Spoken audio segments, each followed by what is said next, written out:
Stacey Castor, būdama 17, susipažino su Michael Wallace ir iš karto susižadėjo.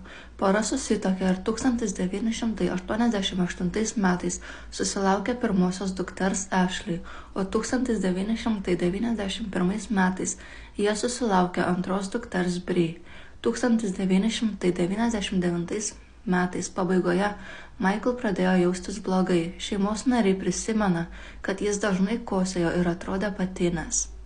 Jo šeima paskatino jį kreiptis pas gydytojus pagalbos, tačiau jis mirė 2000 metų pradžioje, taip ir nespėjęs apsilankyti pas gydytojus.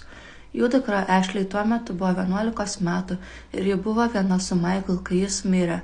Ji kaltino save dėl jo mirties ir kad nepadėjo jam. Gydytojai pasakojo Stacey, kad jos vyras mirė nuo širdies smūgio, nors Michael sesuo buvo skeptiška ir paprašė vyro skrodimo.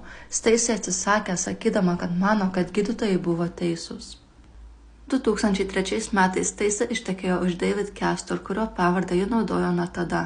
Vieną popietę apie 2 valandą Stacey paskambino į vietinį policijos biurą ir pasakė, kad jos vyras po ginčo užsidarė jų miegamajame ir neatsako į kvietimus ir neatidaro durų.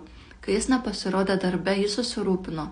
Stacey tvirtino, kad jis buvo prastos emocinės būklės. Nesulaukęs jokio atsakymo iš David, seržantas Robert Willoughby iš Onondagos apygardos šerifo departamento spyrė ir miegamojo duris ir kambaryje rado negyvą gulintį David Castor. Tarp daiktų esančių šalia jo kūno buvo indas su antifrizu ir pusiau pilna stiklinė ryškiai žalios spalvos skysčio. Willoughby sako prisimenantis, kad Stacey rėkė, jis nemirė, o koroneris pranešė, kad Davidas Castor nusižudė išgerdamas mirtiną antifrizo dozę. Tačiau kai policija rado Stacey Castor piršto antspaudus ant antifrizo stiklinės, jie pradėjo įtarti Stacey Castor.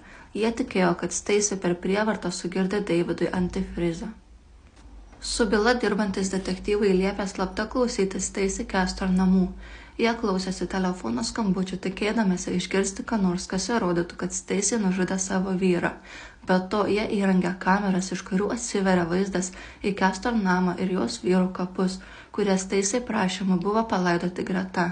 Detektyvai svarstė, kad jei Stacey tikrai nuoširdžiai kalbėtų apie savo meilę savo vyrams, jie galiausiai aplankytų jų kapus.